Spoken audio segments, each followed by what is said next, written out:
Hey, it's PHNX Cardinals on a Thursday ahead of Father's Day weekend next weekend. He's Bo Brock. I'm Johnny Venerable. Subscribe, like wherever you get your podcasts. Also, if you like Father's Day gear, by the way, get your father, your spouse, your significant other, whatever that special person is in your life. Check out the PHNX Merchandise Locker Father's Day sale. Yes, you guessed it. Buy one, get one.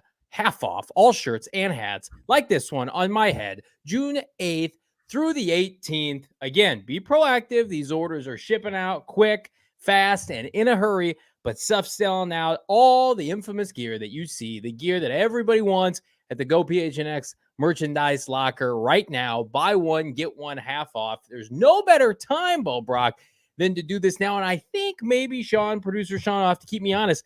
I think you can bundle that sweet discount with your PHNX diehard membership as well. Ooh. Stack. Get some gear for your father this year, Bo Brock. There's levels to it. I had no clue where you're going with it. You know, wishing people a happy Father's Day a week and a half in advance. I mean, if we're at it, why don't we just say happy 4th of July? Hey, happy birthday, America, and a Merry Christmas as well. Enjoy your Thanksgiving.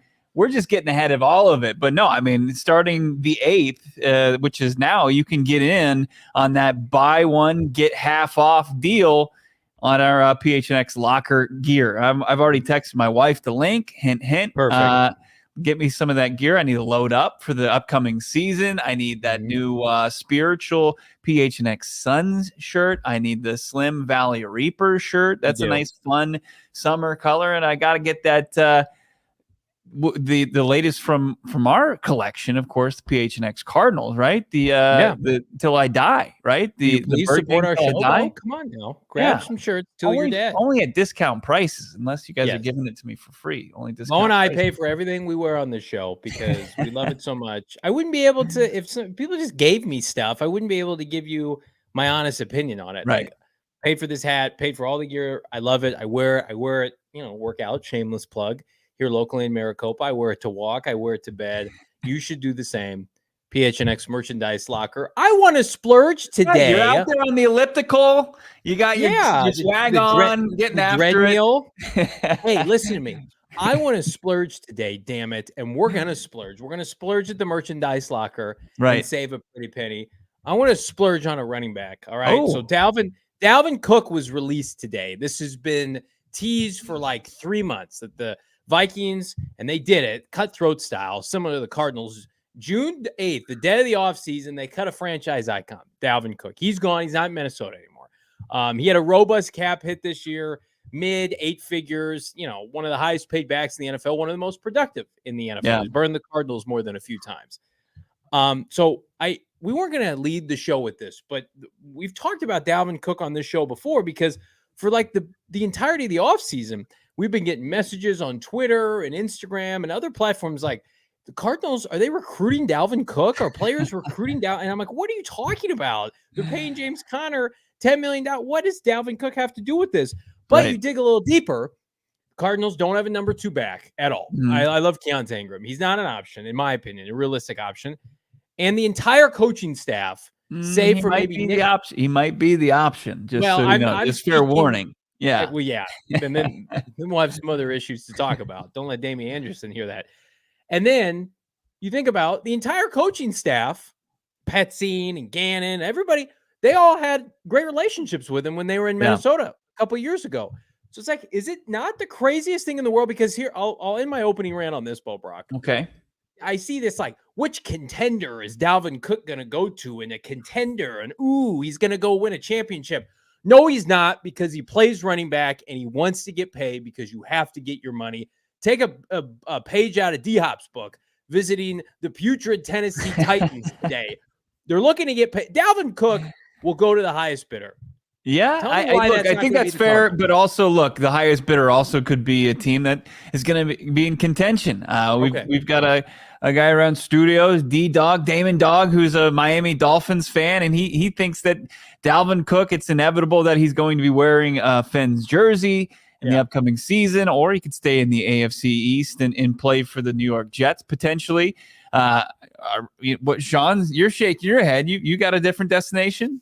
Oh no, I'm fine with him going to the AFC East. I thought you were going that he was going to say he's going to go to the Bills. I don't want him. No, I agree with it too. The Bills seem pretty content, and they're looking to maybe bargain shop on some some of the more, I guess, talented players available, but they're waiting for that price to come down. I think. And if I was his brother, I would be pissed if Dalvin Cook showed up and took my job. Yeah, you would think once you hit the next level that you would avoid your brother beating you in the driveway days, and then here comes him marching in and taking that RB1 spot. I don't think that's going to happen either. It seems like James Cook would be in a pretty good spot with the Bills there. But look, Dalvin Cook is another example. I think it's the NFL and its teams trying to win this power struggle as the players try to continually become more powerful, right? As it becomes more and more like the NBA, where guys, despite when they put their name on the dotted line and for how many years for which team,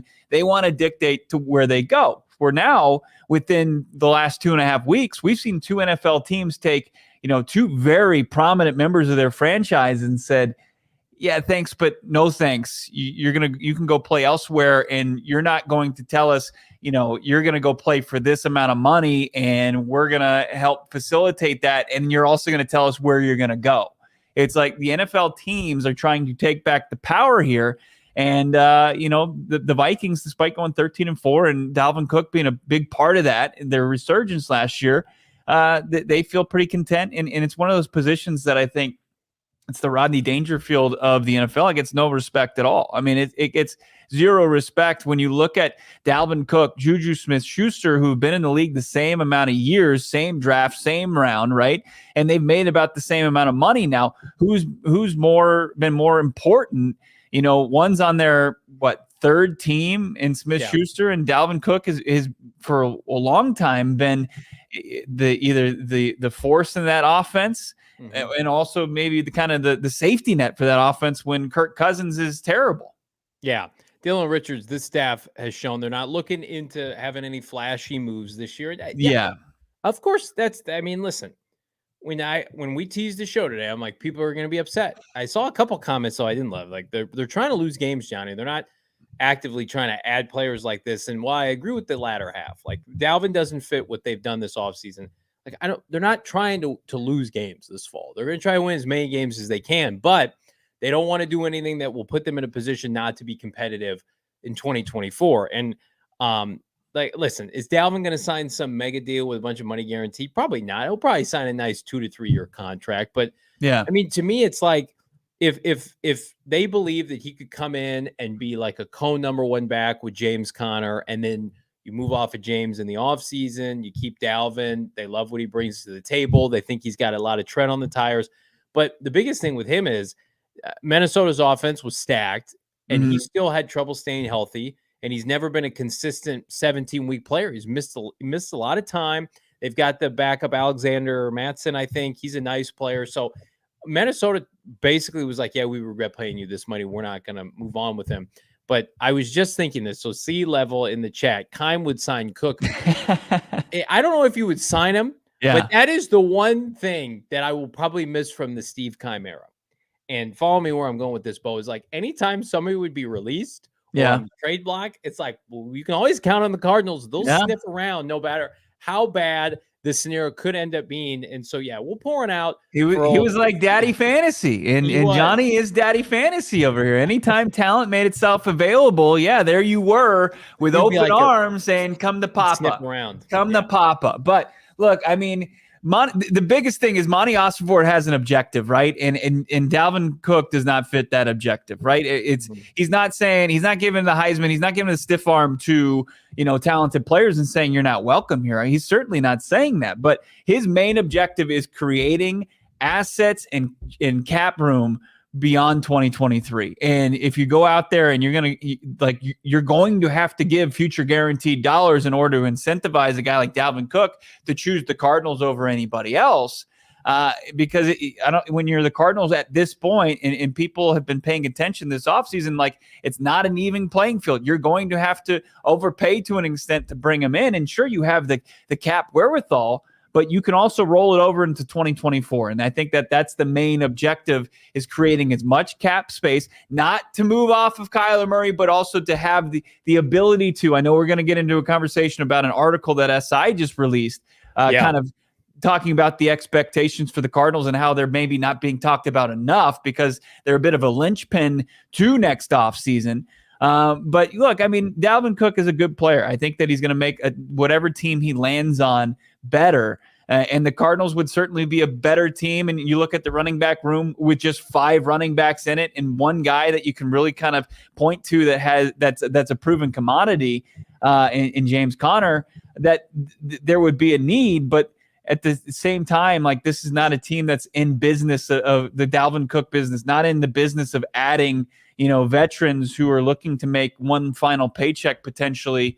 It's not a landing spot, unfortunately. And Chris Boyd, who played in Minnesota last year, might be the guy that's leading the charge. He's boys with Dalvin Cook. He started this before, right? He got on his Instagram, and I think he put like Dalvin Cook's name on a Cardinals locker or something like that. He photoshopped something, and he was either kind of doing it jokingly or wishful thinking, but I think it got a lot of people on that bandwagon, but it doesn't match up with who the guy making the decisions upstairs.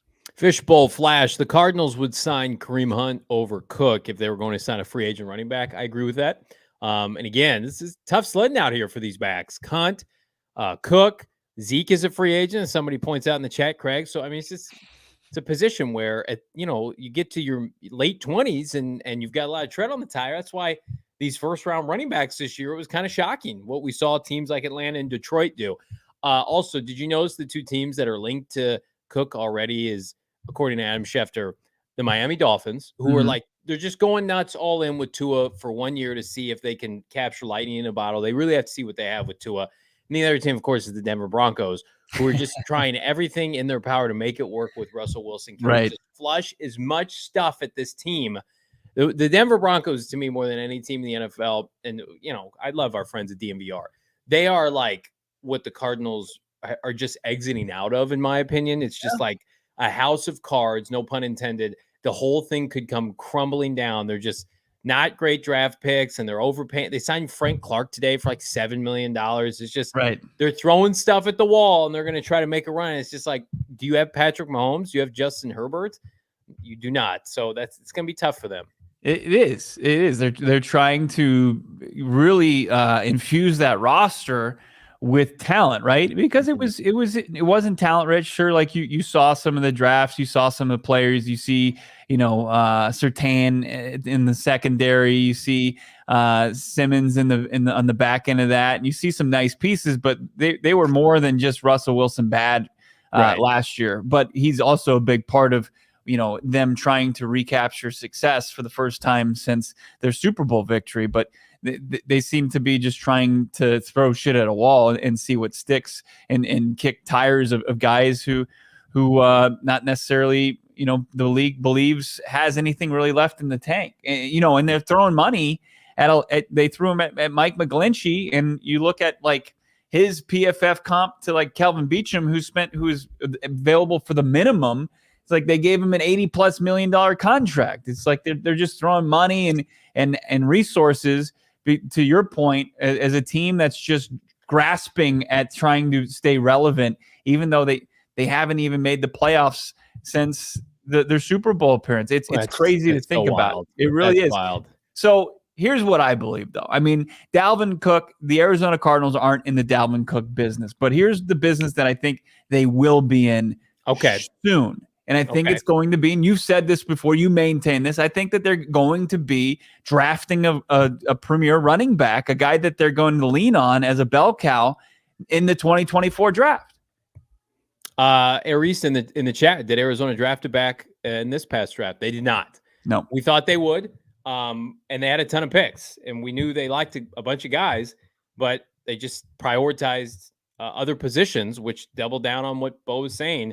2024, they're going to get their heir apparent to James Conner. And maybe they find something with Keontae Ingram this fall, Bo, where you're like, okay, he can stick around. He's making no money. He was a 6th-round pick.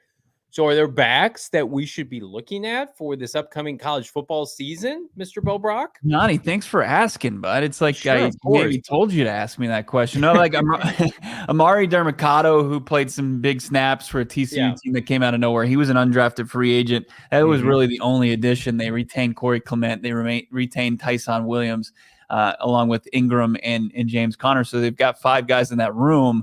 They added a wide receiver today. They added more players. They've been tweaking the roster, but still haven't touched the running back room. But you look at this class, and you can immediately find guys that stand out, and from big Power 5 schools, right? We're talking like Big Ten, we're talking SEC, and you look at the top 5 backs in the NFL draft next season, like Trayvon Henderson at Ohio State. This guy is an absolute beast. Raheem Rocket Sanders, like these are 2 guys that are just ass kickers at big schools. Braylon Allen from Wisconsin, in a long line of a talented, running back university. The Badgers there have just churned out big backs, big productive backs, from like Ron Dane to Melvin Gordon, to just name a few. Donovan Edwards from Michigan. I think Michigan has 2 guys that the Arizona Cardinals could potentially be back. I know a guy you're big on, as far as the other guy running at running back, coming off the knee injury there from Big Blue. And then Trey Benson out of Florida State. I mean, those are all schools that are big schools that like to run the football, that get athletes. And I think that the Arizona Cardinals could very well see themselves drafting one of them in the 2nd or 3rd round next draft. We got some tape of Henderson here that we can take a look at. Yeah, we've got Henderson and we've got Rocket Sanders. Let's take a look at Henderson first. Just taking snaps here for the Buckeyes, and you'll just see that he's got not only the size, he's got the shiftiness, he's got the speed, and he's just tacklers always have a tough time just taking him down. But he's able to move in between tacklers pretty well. Already looks good basically in a Cardinals uniform, since they're complete ripoffs of Ohio State. But I mean, just look at the speed. Look at him get around the corner there against Penn State. That's not Panera Bread University right there. That is not Panera Bread with their muffin tops. I'm also. Is it bad that I'm also watching Paris Johnson Jr. just demolish people at left tackle? I'm of the mindset, until one of them does not pan out. Look at the seal block from Paris. Look at 77. So until they draft a bust from Ohio State, I think every other pick should come from Ohio State. Like the Eagles are drafting Georgia players. Cardinals need to go look at Big 7. Look at the monster. The Cardinals need to go. The Cardinals need to go with Ohio State players. Marvin in the 1st. This kid probably is going to be a day 2 pick.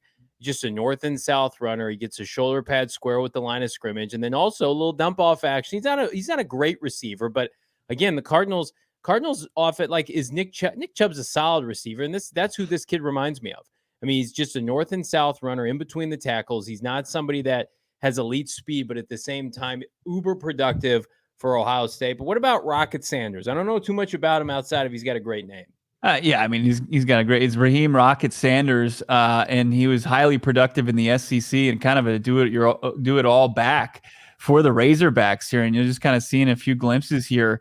Him just going and running all over SC. Look at this. This is Georgia, and this is a nice little pass off to the side, shake and bake, and then moves it down the sidelines and taking on tacklers and keeping it going. I think those are 2 guys, just a few, and we see Benson in the chat. Who mentioned Benson in the chat? I mean, Florida State, Jalen Blair is saying, there's a lot to love as far as Benson goes, and I think that's the direction they're going to go. I mean, there are going to be a couple options, the 24 free agent class. You've got Derrick Henry, you've got potentially Josh Jacobs, you've got Saquon Barkley potentially if he doesn't figure out a multi-year extension, and you've got Tony Pollard. But I don't think that this is an organization that's going to want to be old at the running back spot. I think that it's going to be right there with their philosophy of drafting and developing. And we just didn't see the opportunity. As you said, like the draft, it just didn't present the opportunity for them to get the guy that they wanted this year.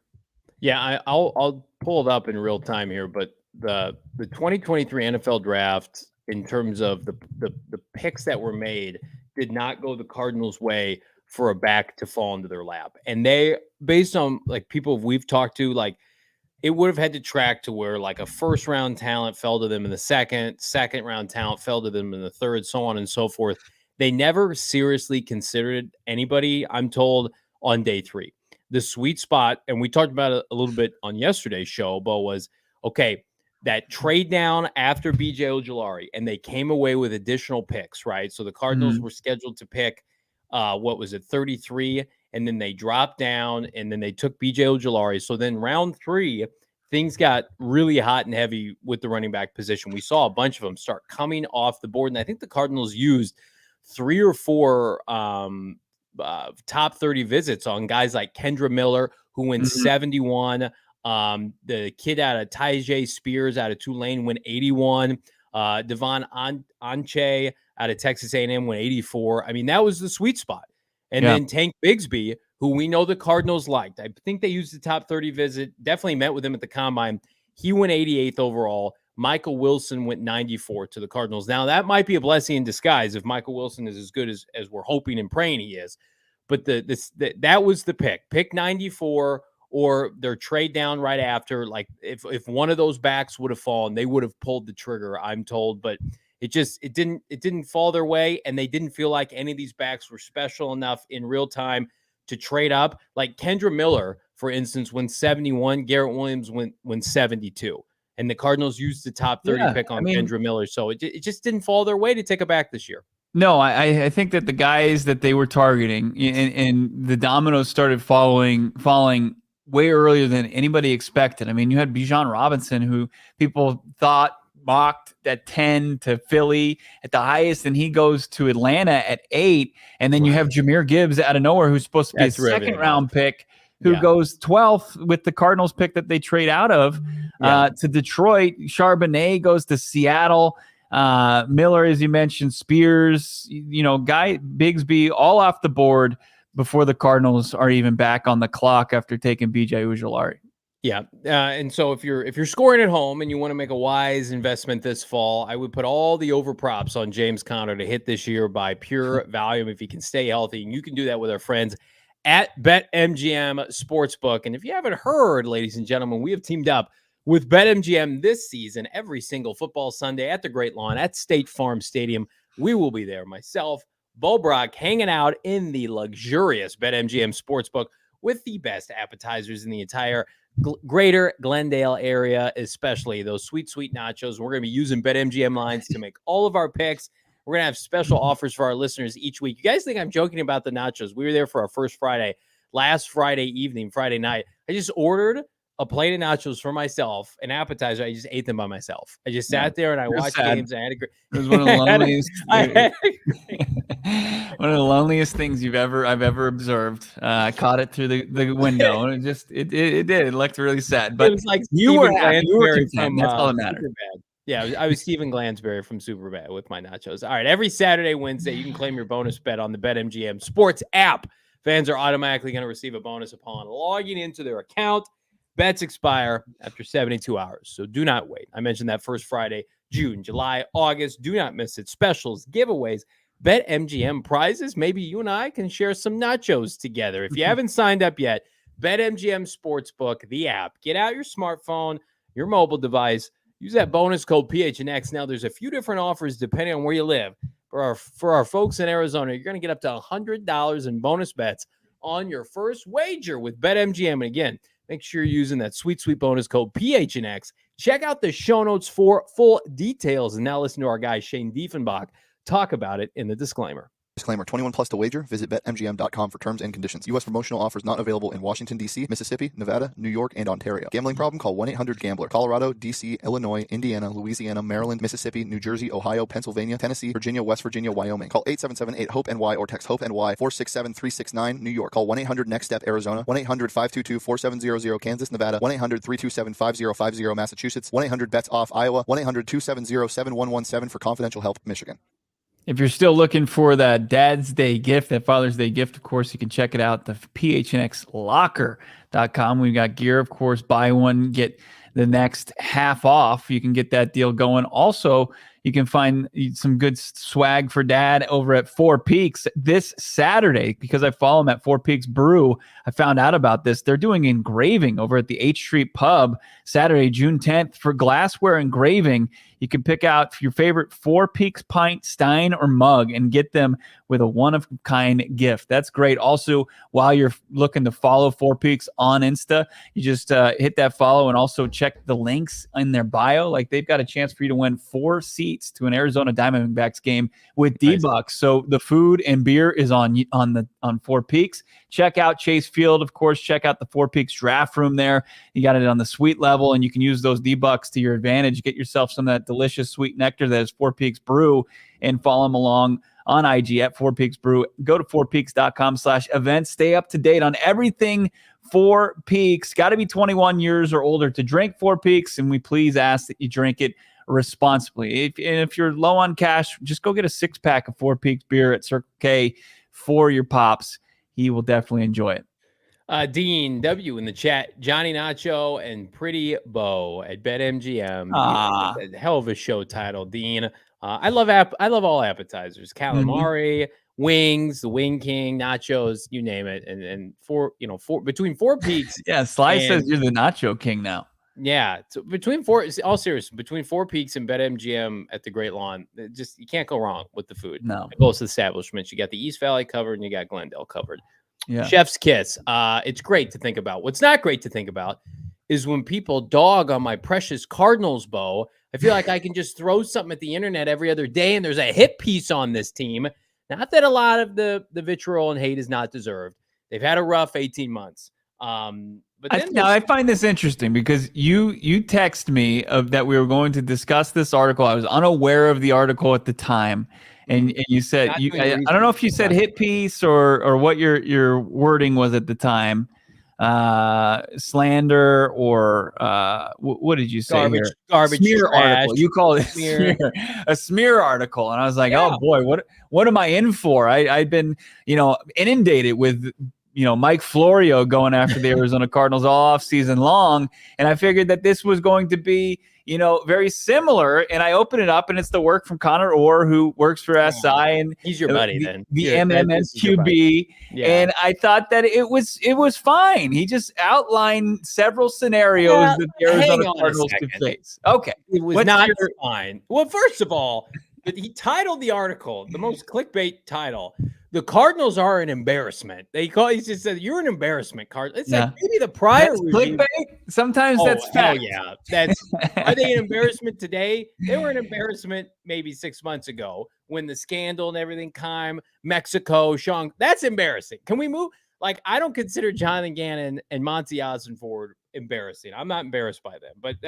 So anyway, Connor, who apparently was Bo's best man in his wedding, wrote this article for Sports Illustrated and basically said, hey, the Cardinals are an embarrassment, but they might own the 2023, not 2024, 2023 NFL season based on these 6 scenarios, Bo Brock. These are 6 scenarios, according to Connor and SI, that the Cardinals could face. We're going to go through these one at a time, and you and I are going to decide which one of these is the most likely. Basically, he's breaking it down like anything could happen with the Cardinals, which I agree with. We've talked about it ad nauseum. I know a lot of people, including folks in the chat. What a dick. Anything can happen? How dare he say such a thing? No. But listen, but some of these things he's proposing, I'm not happy with. But okay, I've always contended, like, Kyler Murray comes back sooner rather than later, they're going to be viable just by default. But we don't know when that's going to happen. What we do know is prediction number 1, a scenario in which he puts the Cardinals are actually pretty good in 2023, and Jonathan Gannon coaches them out of the number 1 pick conversation with a bargain basement roster. Care to react to that? Yeah, how dare you? Can I start with that? Is that fair? That he would insinuate that this team, that Jonathan Gannon is such a good coach that he could take this under par roster and make them better than people expect. What kind of sick son of a bitch is this guy? I don't like the wording of what kind of below the belt shit is that, Johnny? Number 1 pick conversation. How about like top 10 conversation? Can we say that instead? I don't like just insinuate knife to the midsection here. That's fine. And I hate that he leads with that because he's just like smugness. Oh, they're gonna coach him out of the number 1 pick. Why even play the games? Number 2, the Cardinals are bad enough to secure the number 1 pick. Oh, riveting stuff from Connor and SI. The Cardinals could be bad. They cut a receiver for $22 million. He's not going to help them this year. They're going to get the first overall pick. Congrats, Connor. And again, these are all fine. Yeah, we're gonna get to the part that really let me point number 2. This slimy bastard. Can you believe this? This is from the article. Okay, so the Cardinals are bad enough to secure the number 1 pick. Stuff that we talk about on a regular basis. But we're the heroes. The 2-time Pro Bowler, he's talking about Kyler Murray, is still one of the 10 best players at his position when healthy, and can capably run an offense that is not difficult to replicate. That son of a gun. How dare he say Kyler Murray? I feel like that was a late addition to the article. It's got an update next to it. He added that late. Okay. All right, back to the list. Yeah. Number 3, the Cardinals are spiraling toward the number 1 pick and trade Kyler Murray at the trade deadline. They trade their quarterback coming off an ACL. This is wild. The spot they just can't win a game. Kyler presumably is not playing. Let's move a quarterback, make him $45 to $50 million for the next 5 years. Let's trade him in October around Halloween at the trade deadline. 0.00% this happens. If and when Kyler, go ahead. This is a wild one. So that I was like, okay, this is getting a little spicy as far as this article goes because so the way it would work out, I even was looking to see if it's possible, right? As far as the cap ramifications go, Kyler Murray, if they were to move off of him at the trade deadline, so this is post June 1st, if they traded him, they would still incur a $46+ million dead cap in 2024. They would get pretty much $13 million in dead cap this year, but they would earn $3 more million. So it would be a net gain of $3 million, even though they would take on some dead money this year. So you would you would still have close to $60 million of dead cap at the end of the day that you took on, but you would still be taking on the same amount of dead cap next season at $46+ million that you would if you traded him after the season. It's an interesting thing. It's one that it's just like the Caleb Williams scenario that we outlined, a bunch, where it's like if the Cardinals, if their pick or the Texans pick is the number 1 selection, they have to have the conversation about Caleb Williams. If the Arizona Cardinals by week 8, because that's usually, they haven't announced when the trade deadline is, but it's usually following week 8. The Cardinals don't have their bye week, so they will play all 8 games. If they're 0-8 and they're not competitive, and there's a market for Kyler Murray, think about what you're outlining. That they have to be convinced that they're not going to win a game, so they're going to trade Kyler Murray at the deadline. 0-8, and their offensive line can't protect, and they're down, 2 scores before it's even the end of the first quarter. I mean, if they're not competitive, I think that's what happens if they're 0-8 and in a rebuild year, it takes a little time to get going, and Clayton Tune wins like 3 games in November and December total, and you don't have the number 1 pick anymore, and Kyler Murray's gone. You traded Kyler Murray. That's the dumbest thing I've ever heard on this show. We've heard so much dumb stuff here. No, hold on. You're discounting a lot of dumb shit that we've said in the past, okay? As far as if you're 0-8 and then there also has to be a team that needs a quarterback, right? And and Kyler Murray's coming back or close to coming back, right? If you can add to your future assets, you wouldn't do it? Agent 47, who's trading for Kyler Murray at the deadline? Like who's doing that? Who's trading for somebody that doesn't know an offense to come in and carry their team? It's just we've spent too much. This is just a laugh riot. This is when the article, I see people coming ahead to some of this other garbage that I had to read. And my eyes nearly burned off. Thank goodness this is one of my free articles on SI. 90% of articles are free at gophnx.com, by the way. All right. Number 4 from Connor and SI. The Texans and Cardinals are really bad, giving Arizona the first 2 picks. We're not going to spend a ton of time on this. This is trendy. Our friends and foes at PFF, Travis Sikkema and company, we've had on the show before, Sam Monson, PFF has the Cardinals picking 1 and 2 in their mock draft. And so well, I'm not going to sit here and be offended by that. Do I think it's well, we have the position. We have the odds, the 2024 odds. It's right. Yeah, absolutely. Quick hands, Emma on the keys here. He has it up there. We 18 and 13. It's based off. That's so ridiculous. That is the most ridiculous thing to look at that and be like, well, not only could they have one of the top 2 picks, they could have both of them. Listen, they have nearly a 3 in 10 chance. That's not bad. That's it's unfathomable. And we'll cross that bridge when we get there. Here's what makes me mad. Number 5, the Cardinals are bad enough to get one or both of the top 2 quarterbacks, and neither of them wants to play in Arizona. Yeah. Connor says, nope, you get the first pick or the second pick. You presumably moved off Kyler Murray for Drake May. And you're going to say, and Drake May is going to tell the Cardinals no. That is a fresh hell that I don't think I'm going to be able to survive. The Cardinals shipping out Kyler Murray for Drake May and then Drake May pulling an Eli Manning. I don't think I could continue on with my fandom of not only the Cardinals, but the NFL.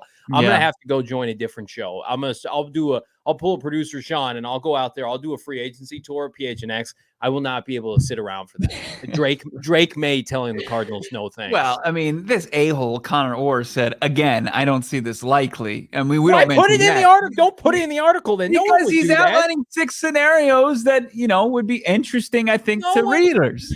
2 quarterbacks. Not just Johnny Venerable sitting there in his den just seething that this guy is just trying to forecast. Before, but this is one of 6 scenarios. The Cardinals, both quarterbacks could say, I'm not going to Arizona. Oh, man. Bring it home. Yeah, let's see. The last one here. The Cardinals are just kind of bad. Not good enough to crown Gannon the coach of the year. Oh, imagine that. But not bad enough to secure either of the 2 top picks. If you ask most Cardinal fans, I would think this is probably the most likely scenario. Is they're going to be better than people think, but Gannon won't get his due, and then the Texans are going to be feisty, and who knows? I think a team right now that's trying to compete this year and win will end up having the first pick. We've talked about it, like a Las Vegas Raiders or somebody like that. So, where things just unravel, and I mean, not a team that only has really one direction to go, and I think that's the Arizona Cardinals, where there are teams that can absolutely just bottom out. We saw it firsthand last year, so that's not a horrible scenario, and I think that's what people are bracing for. We're not buying into the completely winless season. But I mean, you still are in a position with the Cardinals pick and the Texans pick to really, because in that scenario, you're moving forward likely with Kyler Murray and you're building around him, and you have the assets to do it because you've got 6 potential picks in the first 3 rounds of the draft, day 1 and 2. Where, we've seen Monty Ossenford already, target premium positions and start to restock this roster. And what a difference that's going to make, because you start, like Adam Hogue over at CHGO Bears does a good thing. And he's pretty much where the Bears over these last 2 off seasons are adding potential starters, because you need to get to a certain level of impact making starters, where the Cardinals right now, the cupboard is pretty bare as far as that goes. You got Kyler Murray, you've got Hollywood Brown, you've got Budda Baker, Jalen Thompson, and then you're figuring everything else out, where if BJ Ujulari hits, you got a pass rusher there. Paris Johnson hits, you got a tackle there. If Garrett Williams hit, you got a corner. And then with those picks that you have, potentially still have 2 first-round picks regardless of where they are, you've got a chance to add 2 starters right there. If you can somehow flip Kyler Murray for Drake May, you absolutely have to do it, according to Connor O and company at Sports Illustrated. But no, in all seriousness, no, I'm with you. I do think that this team, it's super thin, and it's the reason why they're not going to sign 20 soon to be 28-year-old running back for tens of millions of dollars, and it's why they're an asset acquisition. They want to have a ton of capital in 2024 in the draft and in free agency. And in the meantime, we're gonna see how this season turns, and if you turn yourself over to Circle K, you won't be sorry that you did, because we're so excited to partner with our friends at Circle K. Check out your local Circle K for the best coffee, beer, snack selection, premium gas, not a premium price. It's America's thirst stop. That's the first time I've heard that. Won't be the last time, though, because I'm thirsty for those Double dipping Polar Pops, buy one, get one free. So, by the way, if you haven't done this, do this right now. Grab your phone, text PHNX to 31310.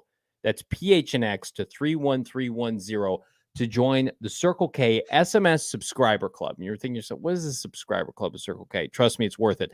I'm double dipping 32-ounce Polar Pops, and I get them buy one, get one for free. Not 16, not 24, 32-ounce Polar Pops for free. Buy one, get one. Head to CircleK.com-store locator. That's CircleK.com-store locator to find Circle K's nearest to you.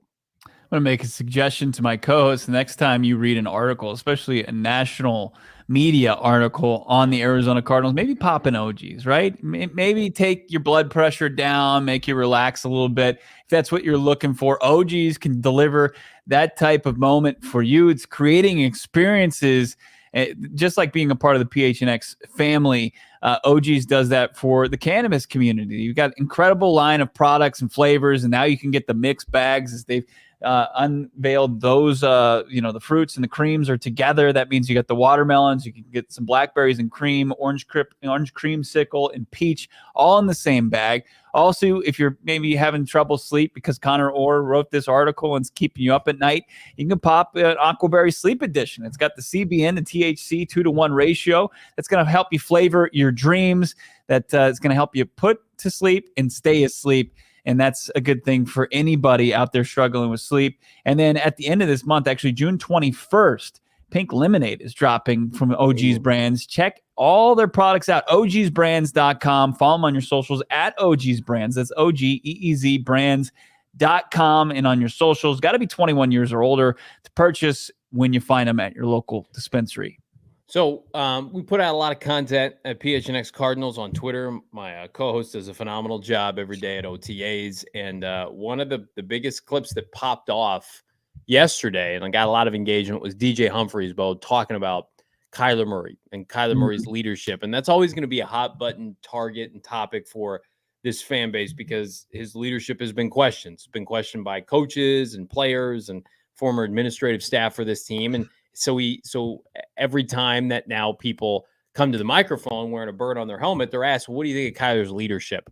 Yeah. Where is K1 in his progression? Should we buy anything into, guys under contract are complimentary of Kyler? Then you've got the Patrick Petersons of the world who aren't part of this team anymore, ripping Kyler Murray publicly. What do you make of this whole thing? Is it as simple as, Kyler comes back, he wins games, it'll take care of it? Or has this been a real maturation process for K1?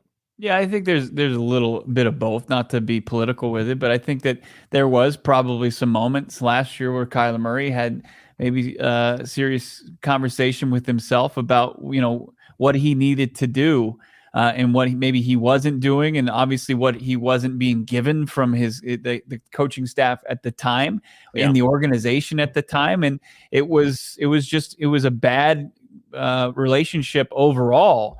But I think Kyler's still been the same guy. It's still been the same misunderstood guy.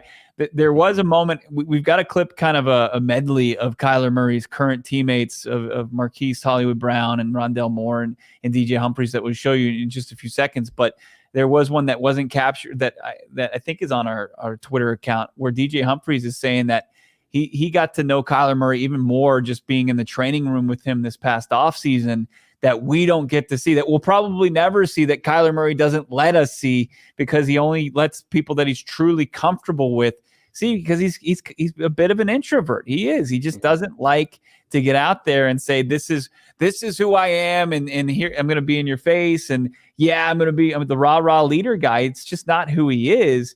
But it also isn't like he's not motivated. Like, it's funny, I see in the chat, it's one of the most ironic chats that's coming from handle Xbox Fanatic is saying that Kyler Murray is being compared to Jay Cutler, apathetic, unmotivated, etc. I don't think he lacks motivation. I really don't. And I also don't think that he doesn't connect with his teammates, because you'll see here, he's got 3 teammates that fully believe in him. And here's what Hollywood, Rondell, and DJ had to say. He's been attacking it. Been going hard every day, smile on his face, getting other guys, going when he's not out there. So I'm excited. He want to get back out there, so I know he going to attack it as best as he can to try to make it back out there whenever he can. He's always been the same guy. Hard worker, goes out there and does what he has to do in order to get better. I think it's as simple as that. Comes in early, gets his work done, comes outside, watches practice, watches tape, texts you if he sees something on tape he didn't like or he does like, ask questions, and just goes from there. So he's been great in my eyes. Like being in the building and watching him grind these athletics since we've been in the offseason has been fun to see, because it's like you get to see something different from your guy. It's like, dang, I didn't even know that was your makeup because I've never seen you do it, and now it's like, oh, okay, I see who you are. I get a little bit more understanding of who you are and why you are the way that you are, and it's been cool for me. I've been loving to be around him a bunch. And DJ finished that saying he was a Kyler Murray fan before, and he's an even bigger Kyler Murray fan now. So, I think the organization has done nothing but embrace their franchise quarterback since they went through its facelift this offseason with the new general manager, new front office, and new coaching staff with Jonathan Gannon, and they've said all the right things. And I think Kyler Murray is rewarding them by being the guy that everybody wants him to be. Showing up, obviously putting in the work for the rehab. I thought it was interesting that Rondale Moore mentioned that he's a guy that watches tape and then he'll text you what he liked or didn't like in that tape that he observed. Yeah. So I did some research before today's show. Kyler Murray's GPA in high school and college, both far north of 3.0. So he's always been studier. And I know people want to throw that word around with this franchise, and Kyler Murray doesn't study film. He doesn't study tape. Worked hard in high school. Was maybe the best quarterback / player in the history of Texas high school football, goes to Oklahoma after a quick transfer, succeeds at a high level, wins the Heisman, has a high GPA, first overall pick. But then what's the common denominator? Goes to a franchise without an infrastructure to support somebody that needed support, right? He is not Joe Burrow. And we've talked about it. Kyler Murray would tell you as much. Joe Burrow came into Cincinnati a ready-made culture changer, top to bottom. I think Kyler Murray had a lot of those traits year one, especially on the field and getting guys to rally around him because his play was so elite. But Joe Burrow had the leadership intangibles from day one because he was an older player at LSU and he won a national championship. So it's like, okay, well, Kyler Murray, why isn't it not fair to hope and expect that he'll get that over time? And that we're very difficult, myself included, on young NFL athletes to be ready-made products after 1 year, 2 years. Kyler Murray came to the Arizona Cardinals like 20, 21 years old. A franchise that's never won a Super Bowl, a franchise that just came off a horrendous 2018 season that hired a failing college football coach to come coach in the NFL for the first time, and a general manager who couldn't draft and develop. And so, yeah, everybody points the finger. Kyler Murray doesn't have good study habits. He can't connect with teammates. Or maybe he was set up to fail by the prior regime. And that's what I'm tended to believe. And bad habits that he had were enabled, and hopefully that this new coaching staff can weed those out. And it really feels like if there were any issues, if there are certainly areas of concern that people had it and were put on full display and put under a microscope, unfortunately, during a very public negotiation for his mega contract. And unfortunately, the mega contract, the unfortunate part, I should say, is, the play of the season after putting ink to paper was, I don't think anybody will disagree, his most trying of his professional career. And the team had the least amount of success that it had since Kyler Murray was drafted number 1 overall. So, you hope that JG, Drew Petzing, Monty Ossenfort, the entire team organization, it feels like they're surrounding him and embracing him. And with that will be rewarded with a motivated Kyler Murray. So it's exciting to think about. Now, a lot of work still has to be done between now and then. People rip Ben Roethlisberger those early years in Pittsburgh. He didn't have the leadership quality, but he was surrounded by elite leaders, Bill Cowher and Jerome Bettis and Hines Ward. Kyler Murray didn't have that. And so Roethlisberger got to learn on the fly. I think we got to give Kyler a little bit more leeway, and I think he has learned on the fly, and I think we're going to see that the next time he takes the field. When you're ready to take the field at foco.com, you're going to be able to check out the leading manufacturer of sports and entertainment merchandise with a product line that includes apparel, accessories, toys, Love My Toys, collectibles, novelty items, and more. It is the best officially licensed gear for all sports and fandoms. We're in spring season. We've got football right around the corner, Aloha shirts, straw hats, polos, bags, whatever you need.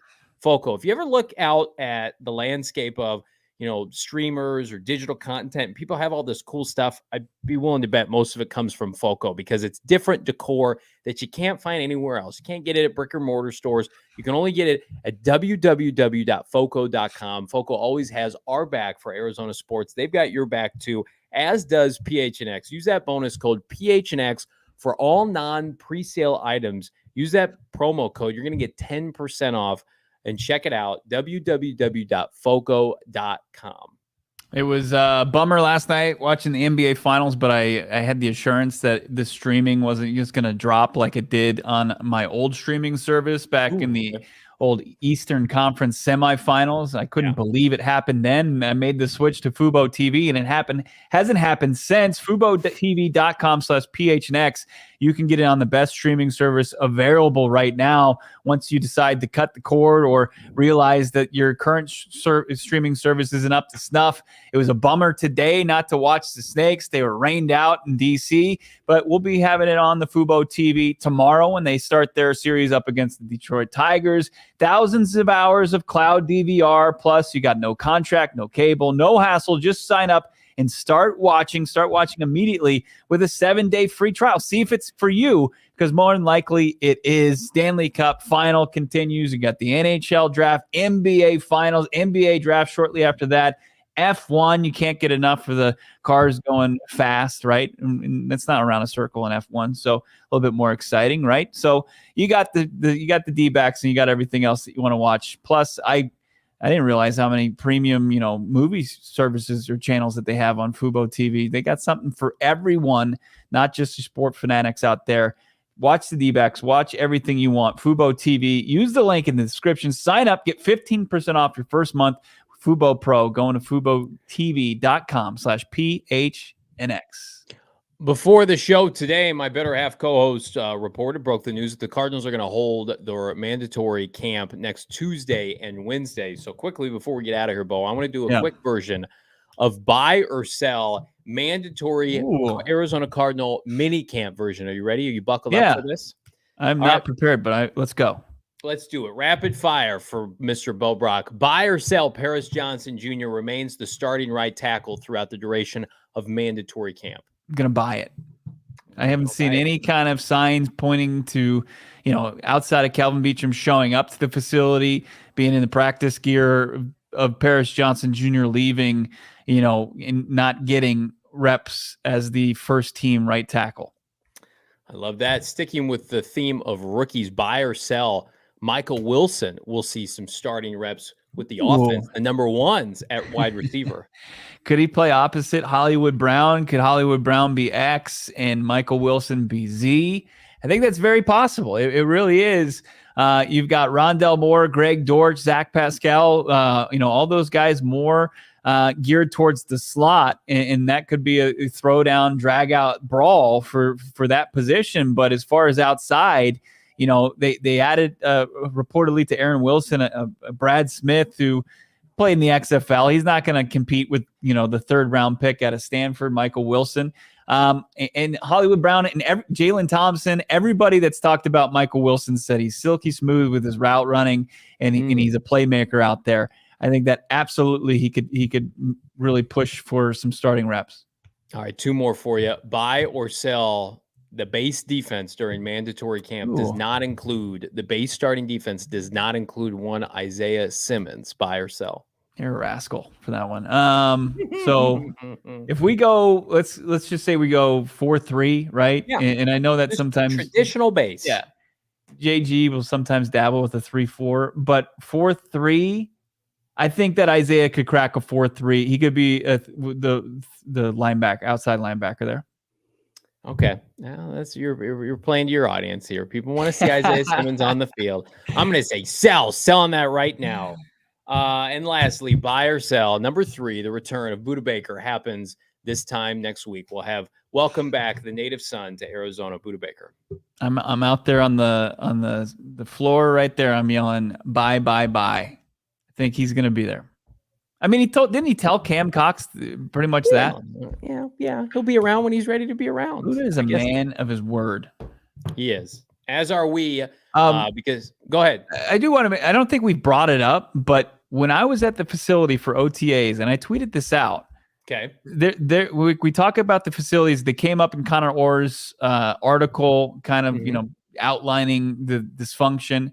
There were, it looked like contractors, and they were talking about several phase project, and they were going and taking these contractors throughout the facility. I think that as far as upgrading the facilities, it's, JG's already said that they've already made some upgrades. He's told us that before, right? But as far as it seems like, even like cosmetically, the facilities, it seems like that's something that's coming soon. Are we sure those people weren't paid actors? Just it could have been. It was very convenient, right? Planted while the media is there. Hey, there's Bo Brock and Tyler Drake and Howard Balzer. Go walk over there with your clipboard and your hat. We'll give you $20. I should have gone over there and been like, have you guys been asked to pay your lunch tab yet, or what's going on? No, they gave us some lovely prepackaged sandwiches. They're just taking it out of our eventual cut with the construction project. That's huge news. I honestly, when you had told me that, I thought that was going to be a bigger deal, and you put that out there. And I guess, right now people, they want to see the finished product, because we had been hearing for years that the uniforms were being worked on, and until we got those sweet unis at the unveil in April, like nobody believed it until it happened. So I would like to see it come to fruition. But here's what I don't want the Cardinals to do. Like walking around with their chests out. Like, look, we're paying for people's meals now. It's like, hey guys, have you seen what Minnesota's rocking with? Like, you're like, don't do the bare minimum. Like, do something nice, and then let the fact that you get players to come here to want to be a part of it speak for itself. But they'll do some big dumb thing online. They'll be like, look at this stuff that we got. And it's like, hey, it's about time, guys. Right. I mean, it's just like Florida International just upgraded their facilities. Like all the college programs like to show off their facilities. Don't like be the professional. Just let it speak for itself. Let it speak, especially in the next, NFLPA team report cards, and get your grades up first. And then you can boast about it in the players that you woo to the desert here, because you've already got so many things to woo them with. Help add that to the equation, that the facilities are top notch, and they'll continue to be from here on out, because you already got caught not taking care of them. Yeah. I'd like to woo all of you to go PHNX.com to the merchandise locker one more time. Father's Day sale. If you haven't heard, you jumped on late. It's a buy one, get one, half off hats and shirts. These hats are phenomenal. I've had this same hat for 2 years. It looks like the day I bought it. I work out in it. I walk in it. It's not faded by that hot, deadly sun here in Arizona.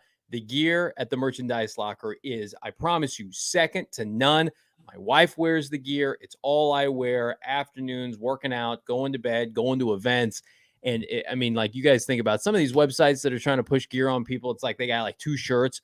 There is something for literally everybody. Would we love for this support of this program, you to buy a PHNX Cardinals shirt? Of course. But if there's a Sun shirt that catches your eye, or a D-back shirt, or a Coyote shirt, go ahead and dabble. Just use the bonus code, the promo code to get buy one, get one half off, Bo.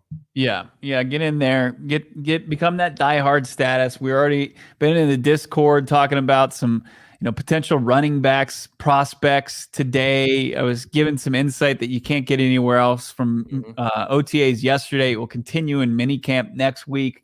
Sign up, become a diehard, get into the Discord, because if you love chatting with us, for the hour that we're on air, an hour plus each and every afternoon, it continues in the Discord and it doesn't stop. And the only way you get there, that invite, is if you're a diehard.